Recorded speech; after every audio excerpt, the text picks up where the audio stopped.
Hello and welcome to another episode of Anchoring Hope, where we're shining the light through people, leaders in faith that are really making the difference today. Hello, Rich. Welcome to the show. Hi, David. Thank you for having me on. Rich, for my audience, can you give me your full name? Where do you live and what do you do for a living? Yeah, my name is Rich Johnson. I live in Dublin, Ohio, and I am the CEO and founder of ViaQuest, which is a healthcare company based out of Ohio, Indiana, and Pennsylvania. ViaQuest, what do you guys do there? Well, we have three divisions. We serve people with intellectual and developmental disabilities. All the people that we serve typically live in home and community-based settings throughout Ohio. We also have day programs for people with intellectual and developmental disabilities, helping them to be integrated into the communities so they can live their best life. We also provide behavioral health services. So we have psychiatric nurse practitioners, therapists, therapeutic behavioral supports, where we go into skilled nursing facilities and help the residents living there who have a co-occurring mental health condition, so they can stay in their residence and live in that resident, as well as serving people with intellectual and developmental disabilities. And finally, we provide hospice services throughout Ohio, Indiana, and Pennsylvania. We have a strong focus. I'm a veteran, so we have a strong focus on serving our nation's veterans. That's amazing. So did this come all together like this? How was the evolution? But before you answer that question, Rich, I'm very curious about the design behind that beautiful passion portrait there. Can you tell me a little bit more about that? Yeah, well, as you have a very keen eye. It is a poster of the Passion of the Christ, which is just to me a tremendous movie that really is. It was the first time, at least first time in my lifetime that I can remember a big Hollywood picture that had a faith-based theme to it, and I felt Mel Gibson did just an amazing job and had a huge impact on my life and how it reached so many people throughout the world. And so I have it there, and it becomes a talking piece that when I have people in for meetings, they certainly know where my faith is, and it serves to help conversations at times. That's beautiful, and what a gorgeous way to do it. A lot of people put portraits of their favorite movies and everything is secular, or maybe space invasion movies and stuff like that, or superheroes, and you have the only real superhero on your wall, our Lord Jesus Christ. You got it. Right, actually, right outside my door here is one of my favorites. It's my mother got it for me, and it is a picture of laughing Jesus. And people who know me know I like to have fun, and I have a wide sense of humor, and so that's been very meaningful to me. That's amazing, and what a beautiful way to start a conversation too. Though I just really like the way you have your office set up, for sure. So, Rich, going back to the business, how did you get involved with this, and how did it evolve to have this beautiful outreach that you guys have now?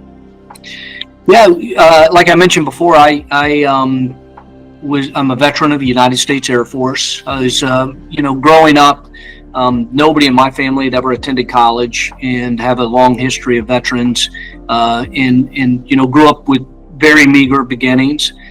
So went into the Air Force and really had a tremendous opportunity. It really transformed my life, gave me the discipline and values to be successful, and certainly we're here to talk about my faith. My faith was just was everything during that time in the service. I was stationed at Wright-Patterson Air Force Base in Dayton. I was a finance guy. Everybody always asks, were you a fighter pilot? So, well, in 1986, you couldn't be a fighter pilot when you're 5'6". So that was out for me. So did finance, had a great career. Got out, worked for a CPA firm. A guy by the name of Jeff Havey took a chance on me, opened up a CPA firm in Dublin, Ohio. And our main focus was in healthcare on companies that provided services in the healthcare space to some of our population's most vulnerable citizens, people in skilled nursing facilities, people with intellectual and developmental disabilities, and that was my area of practice. So in 1994, I left that CPA firm. I went to work for Mike Levinson, who provided services to people with intellectual and developmental disabilities, out of just an amazing man who was a mentor and a friend. And I was chief financial officer, vice president of development, helped grow his company from $12 million company to a $50 million company, and took over as president in 1998. And unfortunately, in 1999, Mike suffered a brain injury that left him permanently disabled. So we had a lot of decisions to make, and Mike's wife, Andrea is her name, she went by Andy, we got together and said, let's make sure this company continues. So I stepped out and formed ViaQuest, entered into a management agreement to keep running Mike's company, which I did for 10 years until she eventually sold. So from 1999 until now, built ViaQuest into the 3 divisions that we just talked about, 3 states. We have 3,800 employees.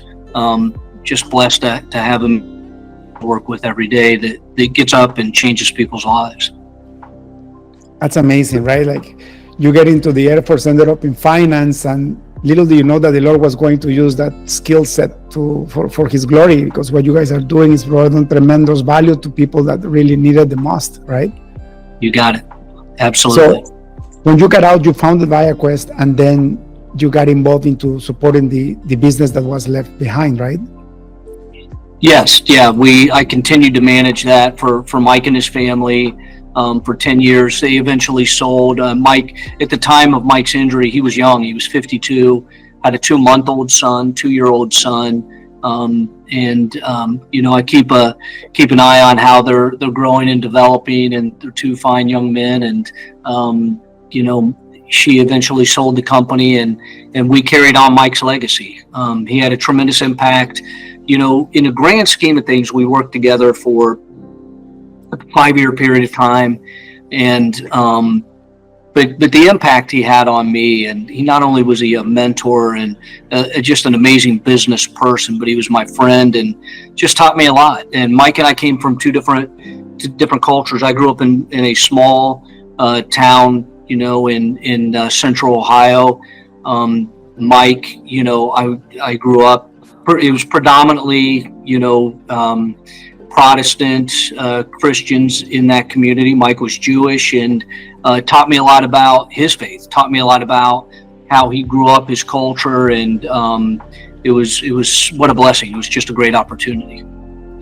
Yeah, let's see. Well, Rich, last week I actually had in this podcast a man of the Jewish faith, and in the screening interview we agreed that we could talk about our own faiths without going at each other. And it was such a beautiful podcast, because at the end of the day we realized that my faith, half of my faith is his faith, right? Yeah. Because my God is Jewish. Absolutely. You better believe it. And if you look at the values of the Jewish community, and you have to, you don't have to be that smart of a business person to realize that a lot of Jewish people become very wealthy. And it's the people that actually follow the Old Testament to the dot, and they apply the spiritual laws that are there.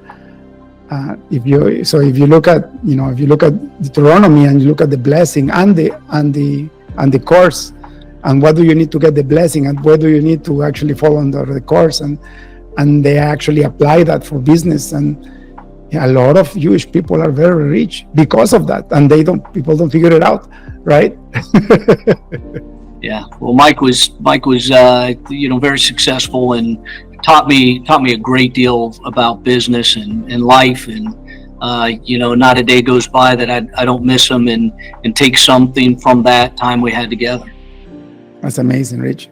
How was your beginnings? Because splitting off, when you come and say, I went and I formed my own company and we got going, it's very easy to say, but I'm an entrepreneur and I know how hard it is to start up a new enterprise, regardless of how much experience you have. I grew up in the corporate world. I went all the way up as a leader in technology, and when I felt I was ready, I started my own business, and I was miserable for 5 years until I finally kind of balanced things out. How was it for you? Yeah,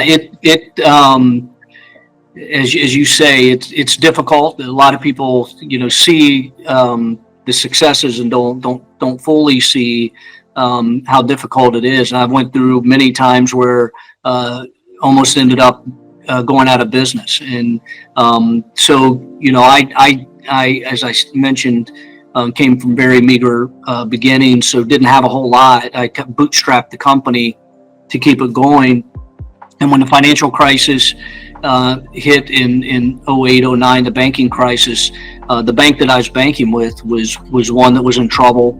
And we don't have physical assets, so we provide a service and we get paid for that service. So we have mostly accounts receivable. So our bank, because we didn't have assets, asked us to leave, and didn't have. If you remember the world back then, it wasn't easy to get another bank to take a chance on us. So we struggled quite a bit and had a difficult time paying bills. We really, when the bank came in on a Friday night, had to come up with $500,000 by Monday at 5 p.m. to meet payroll. And I didn't have $500,000 laying around. And, it was then that God really showed, his blessings. I had a vendor that owed me $500,000, but he didn't need to pay me for another 4 months. And I reached out to him, and he paid me that day so I could meet payroll. That's and it was, and we couldn't pay. I mean, we were running on cash at the time, so we had to figure out who we could pay and when. And so I basically, for the better part of a year and a half, I worked the phones, talking to our vendors, talking to our landlords, even our medical professionals that provided the medical benefits to our employees. We weren't always able to pay on time, and I would personally call them and say, if you stick with me, I'll make sure that you get paid and you're made whole.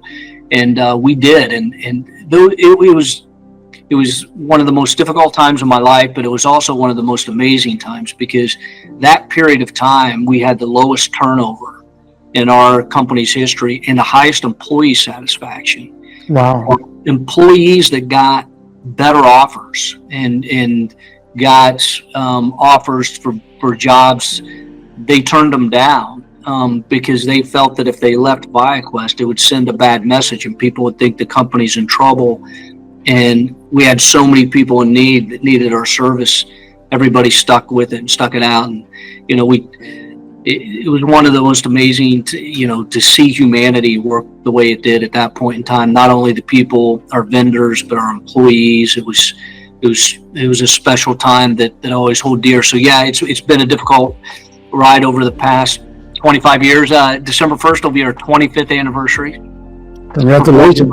Thank you. And it's we've had many years like that, to where it's been difficult. We're 100% government funded, so as the government goes, we go, and our reimbursements are based on the government. So that doesn't always work out the best when budgets are tight. So it's always challenging. It's gotta be so hard, especially every time they run elections. You have no idea what's gonna happen, right? Yeah, we are predominantly Medicaid funded, which is state funded, and so whenever the governor changes or the legislature in that particular state changes, it'll change the budget, and so you just don't know how it's always going to work out. That's where faith comes in, and you being in business for 25 years, it's a miracle, right? I couldn't have done it. I mean, I always depended on for-profit companies. I run a software consulting firm and other startups in technology. I think I've done maybe 1 or 2 government jobs, and I swear to myself I will never do a government job again. Imagine I just couldn't even imagine depending on government funding. That's gotta be hard. And I tell you that because I was also part of a I'm still part of a non-for-profit, and I see how it operates, and it's hard. It's hard to raise funds. It's hard to, like this non-for-profit that I am a part of. It's a Christian organization, and they help a school in Guatemala, and all these kids, they wouldn't be able to have an education. It wasn't for them, and the founder is, she's so loving, but it's 100% based on raising funds, and every year is a struggle. And she started with one classroom. Now she's graduating kids into high school. But every year she had to collect the money to build the other classroom because physically wasn't there yet. They just had enough money to buy the land, and they just did the first room. And little by little, the Lord has been providing. What I see there, though, is the amount of faith that you need to have organizations like that. I tell the Lord, please grow my faith every morning, because that's what it takes, doesn't it? Yes, it does. 100%.